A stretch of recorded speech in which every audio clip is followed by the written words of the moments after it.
and welcome to another episode of the Blood Brothers podcast.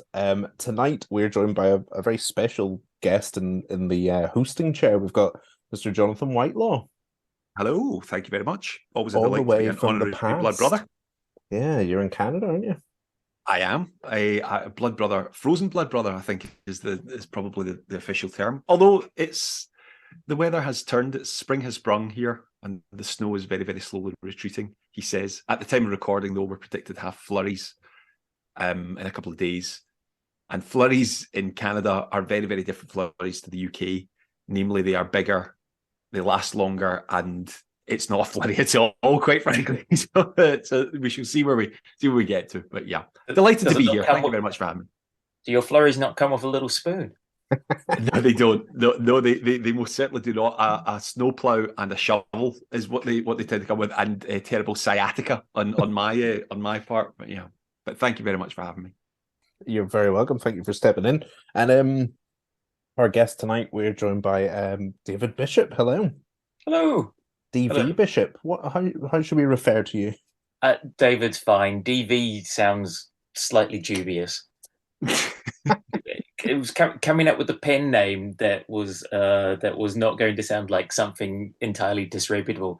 Proved bizarrely problematic, but I'm sure we'll get to that. Oh, we will get to that. Thank you so much for coming tonight. And I mean, should we start by you giving us a bit of a blast about the Darkest Sin? Absolutely. So my name's D.V. Bishop. I'm the author of the Cesare Aldo series of historical thrillers, which is set in Renaissance Florence. The second of which, The Darkest Sin, has just been published at the time of recording in paperback by the lovely people at Pan Macmillan. And The Darkest Sin is I keep calling it a locked room mystery. I'm reliably informed it's actually a closed circle mystery because there's no actually locked. The corpse is not behind the locked door. So strictly speaking, it's not. Anyway, you get the idea. So it's my tribute to Agatha Christie, and my central character Cesare Aldo is sent into a convent to investigate when the body of a dead naked man who's been stabbed 27 times and is covered in blood is discovered in the scriptorium. And the working title for the book was "And Then There Were Nuns." But unfortunately, that was deemed to be. It sounded too much like a cozy. Basically, I think you can have that for Bingo Hall Detectives, Jonathan. Thank you. Thank you. But That's it good didn't noted. quite match the tone of what I was doing in my story. It's Yeah. fascinating though, isn't it? Titles tend to be, I had a discussion recently about titles, and the big thing in the industry at the moment, you guys will know this, obviously being professional writers, is that titles are very much reliant on telling not just the reading public, but people within the publishing industry what the book's about, and there's a big stress on that. Yeah. And ironically, David, you've given us a title there that probably is too accurate, or within the context of and then there were nuns, just a little bit too glib and what have you. But it's fascinating that the whole art of a title is an art in itself, but it's a big thing at the moment, right? Yeah, absolutely. And also, I am notoriously bad at titles. I'm almost never allowed to title my own books. It's got to the point now where I'm just like, number 4, call it what you will. Because I'm writing Cesare Aldo number 4 at the moment. My editor just got back to me I think on Thursday or Friday last week with the proposed title for number 4, and I was going, and I read it and I went, yep, no, that's a goodie. Okay, that works. Yes, absolutely. But I've stopped even suggesting them now. I think I suggested one for number 3. I think it was called Ordeal by Fire, and they were like, "We like it. We like the fire, but there's too many Ordeal by Fires already in publishing." So you're like, "Oh, fine. On you go then." So that's fine. I figure they know what they're doing slightly more than me when it comes to titles, and marketing, and market penetration, and all these important things for publishing purposes. So feel free. And is the fourth one a 3-word title? Is that like a thing now? Yes. Oh no, it's absolutely. All the books will have 3-word titles. So yes. I suspect I'm probably not meant to tell you what the title of number 4 is because it could change. But no, it's the title of number 4. Definitely 3 words. I can see it now on the cover. the debate will be what color the cover will be, because they've got a very similar styling, but each one is color coded. So the first one, City of Vengeance, was blood red. The second one, The Darkest Sin, is a kind of teal or turquoisey lapis lazuli, blue green. And then number 3, Ritual of Fire, which is out 1st of June, is yellowy orange, because it's Ritual of Fire. So it's very much sort of that burnt feel going on. So my money on number 4 is possibly some kind of liturgical purple, possibly, as we work our way through the alphabet. But yes, we shall see. Very nice. Oh, well, we're very much looking forward to it. I'm reading 3 at the moment, and absolutely loving it. I burst my way through number 2 last week. They're amazing, and it's really interesting hearing you actually pronounce the character's name right, because in my head, I mean, my accent at best trying to pronounce Italian names, you can imagine, but Cesare is what Go on, give it a him. go. Go on. This is like that awful moment when you're in a restaurant and you go, I'll have, and you're brave right up until the point where you actually have to say it to a waiter or waitress, and then you invariably just go, that one, please, and you point out a number 14. Number 16. Number 16. Yeah. It's not numbered, sir. Yeah, well, I've written numbers down the side.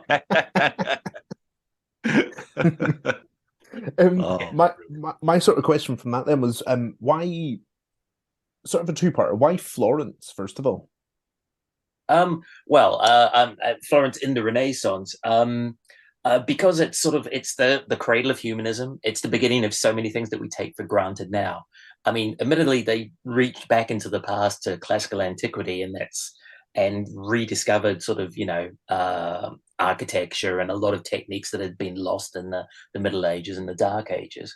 But essentially what you have is a lot of Florence had a lot of wealthy people from merchants and banking, and they decided that just having all this money was slightly ungracious of them, so they should be patrons of the arts and the sciences. So they attracted a lot of the best artists and thinkers of the time to Florence, because they could get a gig, and creative people are always looking for a gig and getting paid, because you have to get by somehow with your art. And so you get the likes of Michelangelo and Leonardo da Vinci and Donatello and the other turtles, and they're all gathered there not the turtles, obviously, but they're all gathered there in Florence. And so you have this burgeoning of art and architecture and thinking and science. And this is really the modern world begins here in this one city, a city of about 60,000 people. And I find that fascinating in and of itself. And yet at the same time, Florence is also the place that gave you The Prince by Machiavelli, which is, any politician's guidebook on how to stab your friends in the back and your enemies in the front, and to get away with it and retain power. So you have sort of like the worst basest instincts of man, and yet of humanity, and yet the highest attainments of arts and related sciences and philosophy. And I just found it fascinating, these two things coexisting and happening at the same time. So that was the start of it for me. And just the idea of Florence as a city, I always found fascinating. And then I picked up this book. He waves in front of the camera, pointless for a podcast, I know, but there it is. But it's the Criminal Justice and Crime in Late Renaissance Florence by Professor John K. Brackett, which I picked up in a remainder bookshop around the corner from a British museum in the late 90s, like 25 years ago. And it's got one sentence on page 86. It says, the criminal justice system in Renaissance Florence at this period was roughly comparable to a modern police force. And the light bulb went off above the head. And I just went, I could write a police detective character, but I could set it in this time and place, and it's completely legitimate. And then I spent the next 20 years researching it, of course, because, and getting better at writing, because I knew if I tried to do it in the late 90s, been a very different book, and nowhere near as good. So get better at writing, learn about the period. Yeah, and that's how I ended up with Florence and Renaissance Florence as a setting. Amazing. Can I ask about research and things, David? Because I know that you, like me, I come from a journalism background, and one thing that I've always been very, very I love historical fiction in all its facets, and in particular historical crime, actually. And it's interesting that you say that there's that line that was in the book that said that the police force from that particular period is comparable to a modern police force. How was that not just obviously a light bulb moment for the idea of this series, but was that a segue into almost making the research easier? I guess no historical crime writing or historical writing is easy in the sense of research, because one of the big things that I love about your books is that sort of genuine feel about them. Sight, sound, smells. I know that sounds cliched, but it's very, very hard to do, and it's very, very hard to do well. And I love your books for it, actually. But was that just as I say there, it's not just it was a spark of an idea, but does that help when you've got a comparison which is very, very stark and very, very interesting, obviously something that I didn't know? Does that make it easier when it comes to opening that door for research? I mean, a little. And the good news is the Florentines, the massive bureaucracy, and they kept everything. Everything was written down. Everything was kept. Now, obviously, and they've still got vast amounts of the archives from the period. My problem is they're written in Italian, which I can't read, and a spidery hand that makes even my handwriting look halfway decent. So they're pretty impenetrable for me to look at. But fortunately, there's a lot of other scholars and academics and historians who've gone in and done a lot of translation and extracted material from this. So actually, despite the fact my character is set basically 485 years ago, there's a lot of documentary evidence of the period, which tells you some facts and some useful facts. But then there's an awful lot that you have. I mean, it's like that thing you were saying about the sights and the smells and the sounds of what life is like. If you just walk down the street, what's it like? Yeah. And that part is a lot harder to get hold of, that sort of social history, that just real nitty gritty social history stuff is a lot harder to find, because most of the history and any of the documents were written by bureaucrats or the middle class or the upper classes, almost entirely by men. So there's very little written from the point of view by women or from the point of view of women. There's little about life inside households. There's a lot of gaps in the of course, available knowledge. So some of that you have to extrapolate, and some of that you really have to scour quite hard for. So it was helpful in some ways, but there's a lot it left out. And it was that sort of, I never say this word right, verisimilitude. It's to try and immerse the reader in the setting and make it feel, as you're reading the book, that you're right there. You're in Florence. You can smell the channel of human waste that's flowing down the middle of the street, or you can stop and there's like lavender growing in it, blossoms in the sunshine, all these sorts of things, or just what people are eating and what they're dressed in, which is an awful lot of tunics and hose, frankly. And boy, I get sick of writing the phrase tunic and hose a lot. We'll put some trousers on these poor people, honestly, wandering around in tights the whole time. But that's what they wore. That's what they wore. So it's easy. It's some areas are really well documented, and so there's a lot of material to get your teeth into. And then there's a lot of huge gaps, and then you're having to pick through so many different sources and resources to try and piece together little bits enough to create this world for the reader that's credible. And you never get it all right. I mean, like I discovered in book one, I've got pews in churches, and they didn't have pews in churches. Everybody stood up when you're in church. So in the main cathedral, where they have the Duomo, at that point, if there's 60,000 people in the city, at that point, 30,000 people would stand up to go to mass. So half the city's standing in one building, listening to preachers, tell them they're all going to hell if they don't buck their ideas up. Sort of like a mega church as we have today, but with half the population there at the same time. I mean, like on that sort of note with the pews and the standing up, I'm deeply envious of all historical writers, because again, I don't trust myself. I don't trust my own memory, and I don't trust my own research methods to do as thorough a job to get that, to grasp that world building, because that's what it is in a sense. We're not all experts in that particular time period, far from it, and the vast majority of your readers, won't be as I'm not when I pick up one of your books. And very, very similar. Obviously, you've got a background in science fiction and fantasy in terms of writing.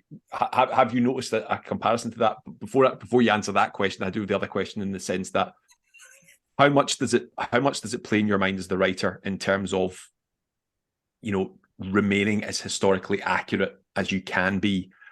Obviously, to the certain degree that we're talking about tunics and hose, that's, you know, you couldn't go about saying presumably that they just put on a pair of trousers, because that's so historically inaccurate, right?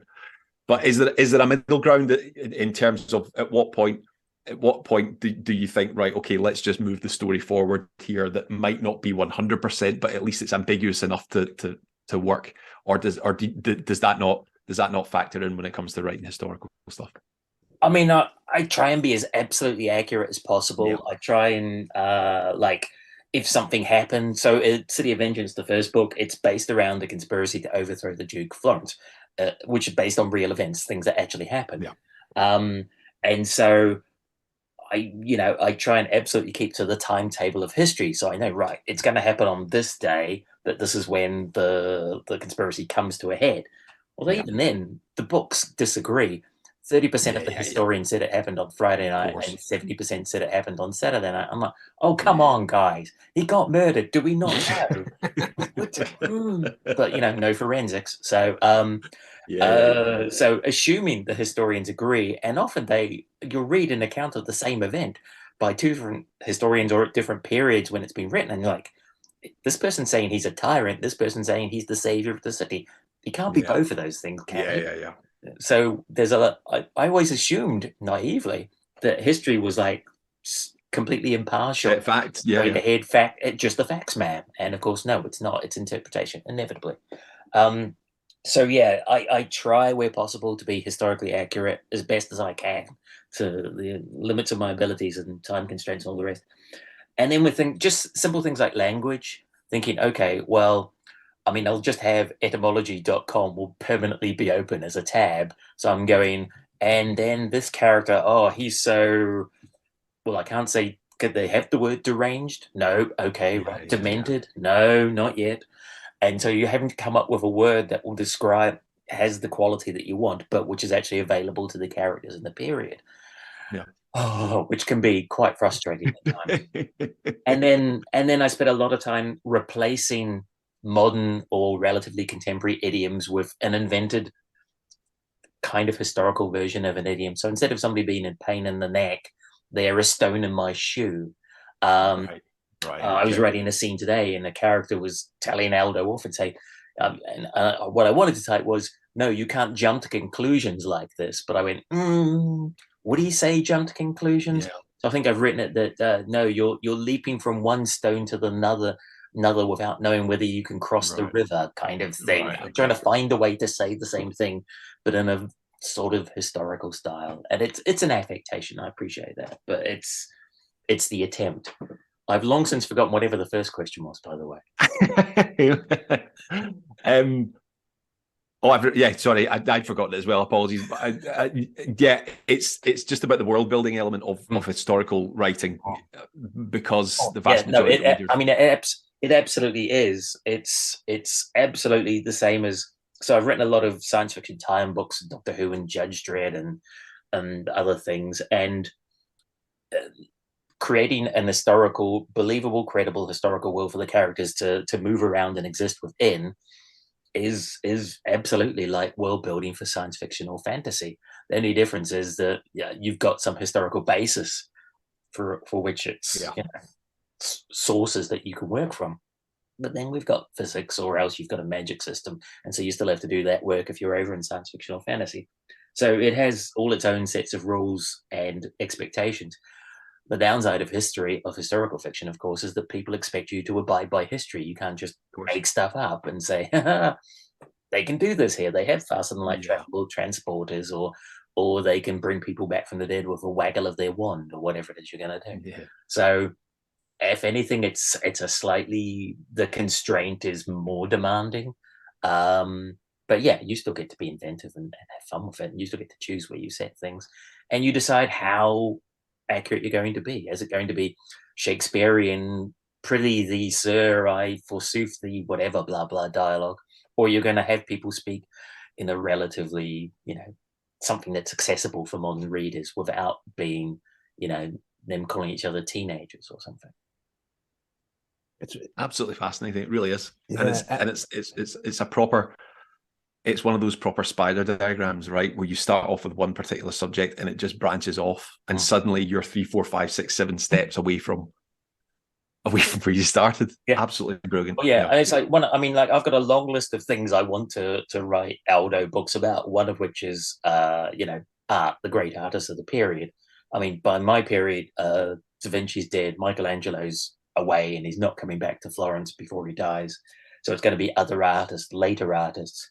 But the amount of research involved to try and do that justice, or if I was to do music or architecture, and there's so much work involved to do the research to write the story properly. I'm like, okay, so I keep pushing those ones down the road. So instead, I'll do things which are a little bit easier to get into. So, like the first one, City of Vengeance is a conspiracy thriller. The second one, like I say, is a closed circle locked room mystery. Ritual of Fire, which is out in June, is basically it's revenge. It's a revenge saga. And then the one I'm writing at the moment, which is book 4, which will be out, all things being equal, next year, is Serial Killer. It's Serial Killer, but it's actually about exorcisms. Exorcisms as a metaphor for conversion therapy, basically. And yes, apparently there is a church in Florence today where you can go and get an exorcism on a Tuesday. Tuesday is specifically a Tuesday. Day. Tuesday, specifically apparently. Exorcism Tuesday, so it's Taco Tuesdays here in Canada, but in Florence, exorcisms is the way to go. Apparently. Wow. Yeah. There we go. Did they do a Tuesday deal? Pretty generic day of the week to choose. I would have thought feels more like a Saturday night's all right for fighting. It does. Tuesday? Do you know there will be something completely fascinating about why it will be a Tuesday? There will be a reason for it. It won't just be random. There will be some, I presume it's like it doesn't clash with, I don't know, bank holidays. What? Your long weekend, get your strength back, come back in, spot of exercising. Leave work on a Thursday for your bank holiday weekend, knowing that on Tuesday morning it could all be Wednesday's hump day. That doesn't seem right. So fantastic. Please, could you tell us a little bit about your main, characters, I guess? And I'm not going to attempt to pronounce the other one either, but can you give us just a run through of those two? Absolutely. So the main protagonist is Cesare Aldo, who is the illegitimate son of a merchant and either a slave or a servant girl, yet to be determined or yet to be revealed on the page. Let's put it that way. That's still to come out, shake out in the wash. So he was although he was illegitimate, he was brought up as one of the members of the family until the age of 12. He was actually conceived down an alleyway while the bonfire of the Vanities was burning in the main piazza of Florence. His dad was down an alleyway conceiving his illegitimate son, as it transpired. But at the age of 12, when Aldo was 12, his father died, and his evil stepmother, Lucrezia Fioravanti, before the body was cold, had already kicked the bastardo out of the building. So at the age of 12, Aldo was out in his ear, no money, no nothing, and then had to survive on the streets as he was growing up, and did long enough to become a mercenary. They didn't have standing armies at that point in history. Instead, you hired men at war, men at arms to go off and fight your battles for you. It's the way things were done. So he became a mercenary for one of the most celebrated mercenary leaders, Giovanni, basically of the Black Band. They all wore like a black armband, this particular group of mercenaries who were kind of like the Robin Hood of mercenaries. They would go and fight battles. They wouldn't accept payment often, and they would help people out, and they usually fought on the losing side, but fought very well. So he was a kind of folk hero. So Aldo rode alongside him, and then he basically knackered his knee completely and utterly, coming off one too many horses, and returned to his native Florence and became an officer of the Otto di Guardia Ibalia, they just called the Otto, which is basically the most feared criminal court in Renaissance Florence, who are known as the Eight, or the Eight of Watch, hence the Otto. And he investigates crimes for them, tries to prevent crimes, hunts for fugitives, does all that sort of things. So that's where we meet him in the first book. And then his sort of sidekick is a guy called Carlo. And even I can't remember how to say his last name properly. So I call him Strocky. It's probably Strocci, I suspect is how it should be said. I need to go and listen to my audiobooks again because I've got a wonderful reader called Mark Meadows who's Italian, is impeccable. And I've learned how to pronounce many of the words in my own books from listening to my own audiobooks, which is semi-tragic, but there we go. Duolingo only gets you so far, people. Maybe on day 151, but I still haven't got that down. So he's, when we meet him, he's a young constable. He's a son of the Tuscan countryside. If you grow up in Florence like Aldo did, then you're pretty good at court intrigue, skullduggery, and Machiavellian machinations, because if you're going to get by, you need to be able to do that. Carlo is from the countryside, grew up in a nice small village, and then when his father dies, the farmer's struggling, so he moves to Florence and gets a job as a constable with the court. But he shows a flair for sort of police work, effectively, more than most of the other constables and guards who were just like bullies and thugs and thickheads, effectively. But Carlo actually has something between his luggoles, and so Aldo takes him under his wing slightly, and together they're sort of solving crimes. But as people will discover if they read The Darkest Sin, there's a difficulty because Carlo is very much a sort of black and white kind of guy who believes everything that he's been told, and he's been brought up to believe in the church, of course. This time on the Italian peninsula, everybody believed. And he's a very strict and clear set of morals, which is a problem because Aldo's a gay man at a time and place where that is punishable by death and against the God's law. And Aldo is, I'm not going to say completely relaxed about his sexuality, but he's at peace with his sexuality.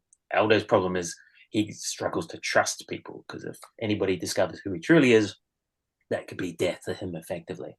So he's got trust issues with pretty much everybody at this point. So he doesn't go around advertising his sexuality for obvious reasons, because it makes him a criminal in the eyes of the law, and yet he's enforcing those same laws. So that's always the dilemma that we have with Aldo in the Otto. And during the course of book 2, Carlo's going to discover things about Aldo he didn't want to know, and which are all going to irrevocably change their relationship. And that plays out through book 2 and into book 3 as well, Richard the Fire. So yeah, those are my two main characters, but it's, as with any series, you start to build a supporting cast, starts to blossom and mushroom out, and then it's like, you start writing a new book and you're going, okay, I've got a big cast. I've got who gets to be in this one, because who's going to be useful for the story? And because they're all fun to write, and I love writing all of them. And then it's like, my editor will be like, oh, we're going to see Isabella in book 3. And I'm like, sorry, no room for family stuff in this one. We've got, Aldo's busy, basically, so there's no time for that. This one's too much going on. Book 4, maybe she'll be back. But yeah, that's always the slight challenges as you build your growing cast. I'm sure you're finding this in Bingo Detective, Jonathan. It's like, oh, all these other people, you'd like them to all come on and have their moment, but you can't give everybody page room, because otherwise you don't get time for the story. You're a lot better than I am, David, at saying no, because usually if I get asked something like that, I'll go, oh yeah, actually, do you know what? That would be a brilliant idea. Let's bring them back for it. No spoilers, obviously, but let's bring them back. And then invariably, you're right. You don't want it to sound like it's shoehorned in. That's the last thing you want to do. And sometimes, yeah, it just doesn't work. Yeah. I've heard you read live from it. We've done various events and things like that together over the years, and I've heard you read live from it, and even listening to you speak about it, I get instantly transported to back to Italy, and it always sounds so wonderful. But of course, it isn't wonderful. That what happens in the books, that's the last thing that is wonderful. There's a very, very different time period, and again, you do that so well. You paint that picture so well. But it's I'm sitting here listening to it, and I particularly the countryside outside Florence and what have you. It sounds absolutely delightful. It's coming from the man who's stuck in -16 Arctic conditions.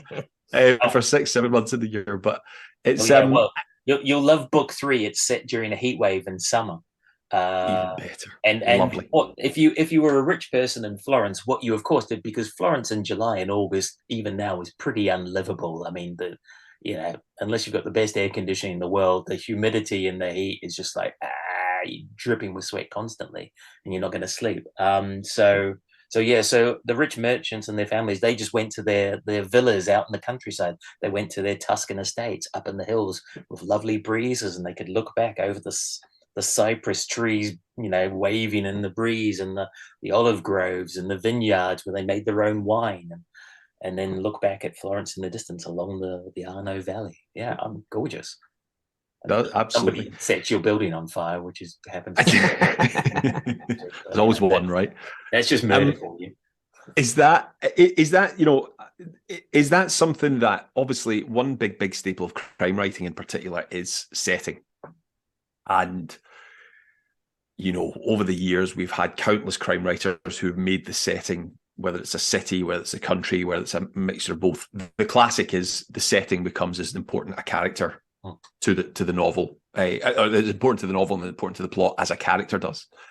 Was that something that you proactively wanted to do, or is it just a byproduct of telling this particular story? What was talk us through? And obviously, we've talked about the sort of historical significance of where and when it's set, but was it always an intention to paint such a beautiful landscape, quite frankly, within the context of the series, or did that just come about because of where and when it is? I mean, I always used to drive me crazy when people say, "Oh, the city's a character itself," and I'm like, "Get off!" No, it's not. And so I didn't set out to do that with this, but I think once you properly immerse yourself in a time and a place, it kind of does, despite your best efforts to avoid, not to avoid it, but I certainly wasn't setting out to do that. And I think it sort of gets represented through the characters, because particularly Carlo, the sort of, who starts as the sidekick, but because he's like this innocent countryside boy, and then he's growing into a man, and then he's becoming increasingly Florentine as the series goes on, and he starts to realize, he realizes he's losing his innocence. He's becoming more cynical. He's willing to push the boundaries of what he was willing to do on day one in the job versus 2 years or 3 years into the job is very different. And so he's becoming, him living in the city is turning him into a Florentine. If he wants to succeed at his job and what he does, he has to push the limits of do things he never would have thought possible or acceptable previously. So he's changed by the city. So although maybe the city isn't a character, I think it hugely influences the characters. And so it sort of represents through them, I guess. And then, absolutely. You want that total immersion. You want the reader to feel like they're right there, like they can sort of have the full experience. So if that makes the city a character, well, so be it. But that wasn't actually my goal. But if it's doing that and people are enjoying it, and they seem to be enjoying it, so okay. And can you tell us a little bit about sort of your publication journey with these books, and then also what sort of came before? Oh, golly. Okay. All right. I'll try and keep this relatively brisk because there's a lot of it. I am very old. Okay. So I was a daily newspaper journalist in New Zealand in the second half of the 1980s. And then I immigrated to the UK in January 1990 to avoid the Commonwealth Games. Because they were going to be half a mile from my house, and the newspaper I worked at was obsessed with that and the America's Cup, and it was the sesquicentennial of the Treaty of Waitangi, and it was just going to be a horrific year full of stupid stories. And I just went, oh, bollocks to this. So I thought, now's a good time to go. So I immigrated to London and then fell in with a bad crowd and became a comics editor for the next 10 years, working on helping to launch the Judge Dredd magazine and then running that for the better part of 5 years. And then stepping up and being made editor of 2000 AD, which for anybody who doesn't know is this iconic science fiction and fantasy weekly anthology comic that's been running for 46 years now and has launched the career of almost any British comics creator of the last 50 years effectively, or has nurtured their careers. So you name it, they've probably been through the doors of 2000, and Neil Gaiman, Grant Morrison, Mark Millar, Ennis, thousands of artists. So I worked in comics for 10 years, and by the start of the year 2000, I was like, okay, I'm a little bit burnt out. I'd like to quit and go freelance, and rather than help other people create their stories, I'd like to write some stories of my own. Now, I'd already been writing tie-in fiction at that point, a little bit of comics. I wrote 3 Judge Dredd novels for Virgin Books in the run-up to the Stallone film coming out in '95. There was a lot of licensing and merchandising activity, and then the film came out and killed that stone dead. I'm still a fan of it, David. It has its moments. The outfits are fantastic. Is it Versace did the outfits? Oh, sure. Yes, that's why the gold cod piece. Yeah, gold cod piece. Gold cod piece. Not many men can carry that off, and Stallone isn't one of them. No, very true. But yeah, no, that's Anyway, let's not go down that road. We'll be here for that's a separate podcast. Anyway, and I did a Doctor Who novel because I was a big Doctor Who fan growing up, and so I wrote a Doctor Who novel also for Virgin called Who Killed Kennedy. And that was something that came out in '96, which was it came out. I'd written it, and then I made it. It was made editor of 2000, and then I didn't have time for anything after that. So I was 5 years, 60, 70, 80-hour weeks trying to keep 2000 AD on the rails because it was a big job. And then I was pretty burnt out after 10 years all in of that. So I quit, moved to Scotland, went freelance, and then did a lot of writing of almost everything. So I wrote a lot more tie-in books. I think I've had about 20 tie-in novels published. So 5 Judge Dredds, I think 4 Doctor Who's. I did Fiends of the Eastern Front, which is World War II vampires. Nikolai Dante, I did 3 of those, which is 27th century Russian rogue with cyber organic swords that come out of his hands. I did a Nightmare on Elm Street novel. That was fun. And then I did audio dramas. I did Doctor Who and Judge Dredd and Sarah Jane Smith and Sapphire and Steel and computer games. I started writing radio plays. I did a master's in screenwriting and then wrote for Doctors on BBC One. I did 4 episodes of that. I wrote for Nina and the Neurons, which is a preschool show about science, where my level of science was about the level of the preschoolers, frankly. So I learned a lot writing for that show. Who knew that the umbilical cord was a 2-way thing? I just thought food went in. I didn't realize other things came out as well. I was like, hang on, but that's the same cord. No. So I learned a lot. Most of it appalling. And so I did a lot of that. And then I think I started teaching in 2009. I set up a creative writing program at Edinburgh Napier University in Scotland, which specializes in genre fiction. So it specializes in crime writing and science fiction and fantasy, horror and historical fiction, and comics and YA, and a little bit of screenwriting. So I helped set that up, and I've been teaching there 14 years, and I run the program now. But I still wanted to write these Florence novels that had been nagging at me, and also almost everything, all the writing I'd done had been pre-created characters, tie-ins, other people's universes, other people's creativity, and me just grafting onto that, which is fun. Absolutely, yeah, I've got no problem with that. But I wanted to write my own stories and create my own characters and have control of my own world. And I had the fear about writing the first Aldo novel, City of Vengeance, because I just went, I've been carrying this idea around for so long. And as you can see from the bookshelves behind me, accumulating, this is double stacked, by the way, and over there, the amount of research material I had read and absorbed. And I finally went, pardon my language, but get off the pot or piss. It was time to get on with it. But equally, having had an entire career of writing to contract, the idea of writing something entirely on spec, which I've done a little bit with screenwriting, but writing something on spec, I knew I kind of lacked the work ethic to keep at it when the going gets tough. So I thought, I know, I'll force myself to write the book by doing it as a PhD in creative writing, which is what I've been doing. So I'm doing it part-time distance learning before it was fashionable, as we like to call the pandemic fashion. So yeah, I started that, and I wrote City of Vengeance as the creative element of my PhD, a PhD which I might add I still haven't finished because there's 20,000 words of critical academic analysis, which is not my strong suit. And so I'm currently on suspended studies again from the PhD because I keep having to write more books in the series. So ironically, when I do finally hand in my PhD and then I have my viva, I'm going to turn up and it's going to be like, oh yeah, this one. Let me see, that one, this award, and it was shortlisted for that award and longlisted for this and this. No, but please tell me what you think of the book.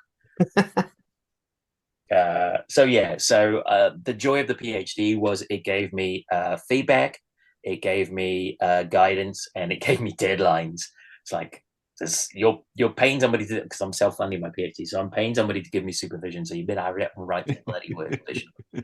So yeah, so I wrote the first draft of the novel. In fact, before I finished it, I entered the Pitch Perfect competition at bloody Scotland in Stirling in 2018, and was chosen for it under yet another pseudonym, because I know some of the organisers of bloody Scotland. I didn't want anybody feeling awkward about the fact, oh, he's entered, oh dear, and this is either brilliant or terrible or somewhere in between. But I didn't want to put anybody in an invidious, so I entered under a complete pen name, just trying, and then I was chosen for it, and I thought, I'm probably going to have to come out from my cloak of silence over here and admit who I am. So anyway, and I won the Pitch Perfect of bloody Scotland, and everybody said, oh, that's really good. Everybody who's done Pitch Perfect has got a publishing contract afterwards. I was like, oh, okay, yay. But it gave me sort of the kick up the ass to hurry up and finish the book. And then queried agents, I guess, February 2019. Jenny Brown took me on, lovely Jenny Brown, Scottish literary agent par excellence. And then the doyen of Scottish. Absolutely. Scottish, I mean, helped set up the Edinburgh International Book Festival. Yeah. Basically ran the literature section of what's now Creative Scotland for a while. I mean, she's a goddess, frankly, in Scotland, and has been up for Agent of the Year at least twice in the last 8 years, I think, and rightly so. So she very kindly offered to take me on, and went out on submission, and we were on submission while I was on holiday in New Zealand for a month visiting the family. So this was April 2019, and freaking out because I'd never been on submission before. I'd had 20 books published without an agent, because they're all tie-ins, boilerplate contracts. There's nothing to negotiate. You either get the gig or you don't. So there's no point having an agent, because all that means is you're losing money, not gaining money. But I was going out on sub with my own book, something I'd labored hard over, with all my own characters, and it was terrifying. I was freaking out. I was just like, and I think towards the end of the holiday, I just emailed Jenny to say, what do you think's happening? What should we do? And she just sent back this wonderfully terse reply. She just said, keep the faith. That was it. That was the whole reply. Keep the faith. And she was completely right, of course. It's just like it's just the book has to find the right editor at the right place at the right time, and then, the world will unlock itself beautifully for you, or not, as the case may be, assuming the book's good enough. So I think the first round on submission, it sort of like got lots of rave rejections, and you're sort of thinking, and then within the space of a week, we had 3 different publishers offering for it, and it was like, oh, okay, right, now it's choice time. So went with Pam Macmillan, 2-book deal, and and away we go. I mean, that was summer 2019, and they said, oh, we're not going to be publishing it until the start of 2021, because it's a debut and you don't publish that in autumn. That's that's for the Richard Osmans of this world, not for newcomers like you. It's lovely to be called a newcomer at my rather advanced years, but hey, I'll take it. They said, oh no, so it's going to be start of 2021. I thought, oh God, that's like 18 months away. I could die before then. And then of course we had the pandemic, and I'm like, oh, actually, no, this is fine. While all my other friends who had debuts coming out 2020 were pulling their hair out, and all their events were cancelled, and I was going, 2021, it's all going to be over by then. It'd be grand. And of course, no, it came out at the beginning of 2021, and we're all back in lockdown again, and all the bookshops are shut, and Waterstones weren't even doing click and collect. And my publisher said, well, obviously it's a Waterstone strategy. And I'm like, so be it. But no, the first one came out, and was seemed to get decent reviews and sold okay, and 2's out, and then I wrote number 2 through 2020, through all of the lockdowns, which was just, I know quite a few writers struggled with focus during 2020 trying to write when you're busy just doom scrolling 24 hours a day. That's a very diplomatic way of putting it, David. It doesn't feature as many expletives as I use in my own behaviour throughout that period. But there we go. Yeah, it wasn't a pretty year. So darkest sin for me, it's when you're the writer, I find it hard to separate the circumstances of the creation of the thing from the thing itself. And the reviews for Darkest Sin are stronger than they were for City of Vengeance. But for me, I'm just remembering that year of just being stressed to the eyeballs and trying to take the writing program online and can't leave the house, and it's just like, oh. So it's just got the taint of 2020 on it for me, and there's nothing wrong with it as a book. It's just all in my head. But welcome to writing, people. That's it. Whoever said it was glamorous. Yeah. As evidenced by the state of the three of us, thank God this is an audio only podcast. Oh yeah. We reek of glamour. Well, something. So the Darkest Sin came out in hardback start of 2022, and then I'm trying to think. Gosh, yes. No, I think they gave me another contract for books 3 and 4 of the series towards the end of 2021. Yes, it would have been. So one was out. City of Vengeance hadn't come out in paperback at that point, but it was taken by Sainsbury's took it, and supermarkets stock your book. It makes a huge difference to just the volume of sales of a paperback. Half price, so you'll discount your actual royalty returns. But that's you sort of thinking on the basis of, well, if they buy this one, they might buy the next one, and therefore that will lead on to more. So you take what sales you can get and be grateful, people. So contract for 3 and 4, and then 3 comes out 1st of June. I hate to say it because it's like hubris is going to come and kick my ass down the stairs, but it might be the best one yet, number 3. Oh, David, you've jinxed it now. I mean, I'm sure it will be. That's the thing. cursed. You're not allowed to say it. You're not allowed to be the one that says it. I know, exactly. I've listened to Mark Billingham on many podcasts saying, "Oh, it's only tossers say that." Honestly, so sorry, Mark, I'm a tosser. And I'm writing number 4 at the moment. So there you go. You did ask. There you go. I'm very pleased I did ask. It was fascinating, and I mean.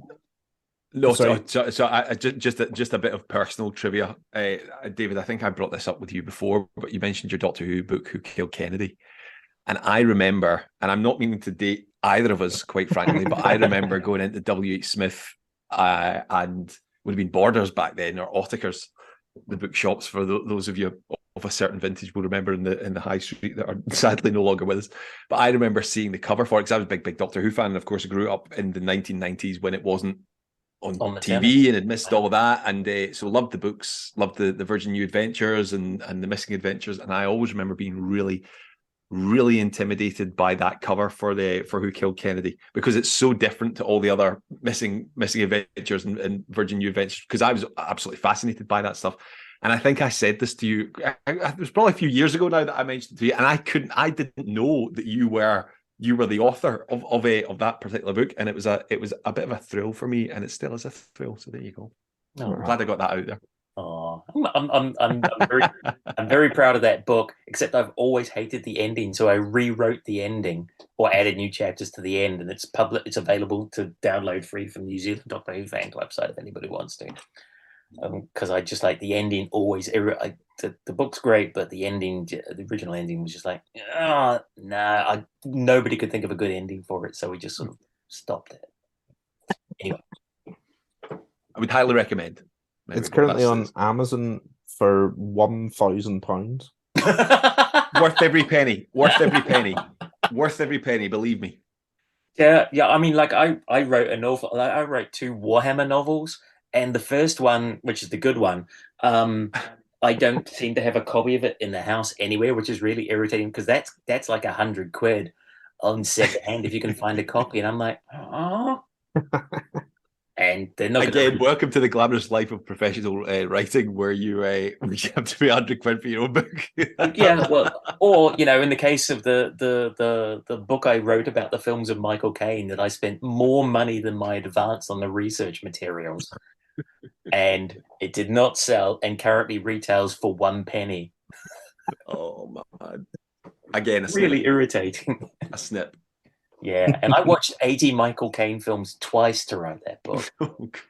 I mean, come on, The Swarm, Beyond the Poseidon Adventure. Jaws of Revenge. Did you watch Jaws of Revenge? Was that? Oh yeah. Did that get Oh, double absolutely. watched? Good grief. That was You have my sympathies. He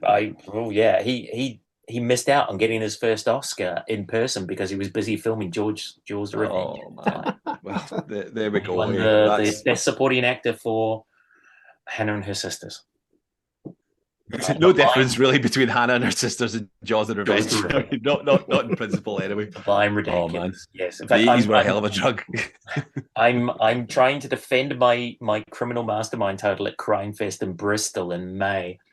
And you have to choose your specialist subject. So I did Inspector Morse last time because I know it backwards, having written a guidebook to it. So I'm doing the Harry Palmer films of Michael Caine is my specialist subject this time around. The good news is there's only 5 of them, so that makes it easy. Yeah. Because there's 2 terrible films he made in the 90s, which are just risibly bad. Is Sean Connery's son in one of them? Yeah, Jason Connery's in one of them. Jason Connery, yeah. Oh, I remember. Yeah. Midnight in St. Petersburg and Bullet to Beijing. Great nobody's. titles. I think Michael Gambon's in them as well as as a Russian gangster. Makes sense. Again, the 90s were a hell of a drug as well. What 20 years that was. Sometimes you just got to pay the bills. What can you say? We'd like to sort of finish, David, by asking what you're reading at the moment.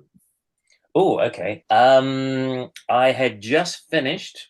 In fact, it's here because I've been. The joy of becoming a publishing author is suddenly you get sent a load of books for free in advance to read, and yet somehow it feels like homework at the same time, which slightly crushes the joy out of the fact you're getting free books. So I've just read Death of a Lesser God by Vasim Khan, which is the 4th or 5th book in the Malabar House series with India's first female police inspector, Pierce Wadia, which is great. Might be his best yet, although that's putting the curse on it as well. But yeah, considering I read this flying back from Seattle a couple of weeks ago for a university work thing, and I was jet lagged to hell, and yet somehow the book kept me awake, which probably I could have done with the sleep, frankly, but it's great. So that I've got the next Robbie Morrison, Cast a Cold Eye, the second Jimmy Drecorn, Archie McDade. I'm halfway through that. I need to get back to that. I only get time to read on planes, apparently, for pleasure these days. So yeah, that's really good. And of course, I've known Robbie for more than 30 years because he used to work for me at 2080 in Judge Dredd. So yes, and we've got the same editor at Pan, Lex Saunders. And then the other thing which I read when I was on holiday in New Zealand, but it's not out till September. But it's great. It's called You'd Look Better as a Ghost. Oh yes. Oh yeah. Oh my God, it's good. Yeah. Wonderful. I'm just honestly, I closed the book. I went sequel. Yeah. One now. Book 2, please. It's a debut, isn't it? Sorry. It's a debut too. It's awful, but it is a debut, which is utterly makes you completely sick to the back teeth, right? Yeah. And it's one of those rare in the best possible way. Like, it's like, yeah, you're based, the central character is described as a part-time serial killer, and yet they're just like, you were so on their side the whole way through, and you're like wanting them to get away with it and to do their thing, and you're like, yeah, no, please kill that idiot. Oh God, yeah, that person should die as well. Come on. So yeah, no, I haven't stopped raving about that one yet. So those would be my top tips. Class, thank you. Johnny, what are you? Well, I'm reading Malabar House for the Bloody Scotland Book Club, and thoroughly enjoyed it. I thought it was great. No spoilers, I guess, because it's before, at time of recording, the book club hasn't been yet. But I've also been reading again for the book club, The Sign of Four by Arthur Conan Doyle. Nice. And again, I'd never read this one, because that's the thing about Sherlock Holmes books, is that invariably they come as a collected edition with however many adventures it is, and invariably you skip and move and all the rest of it. But it's been maybe about 20 years since I sat down to read a Sherlock Holmes novel. And what struck me about The Sign of Four is how utterly modern it is. And not just in the sort of narrative, not just in the way that it's told, but obviously things like all the hallmarks of a police procedural are there.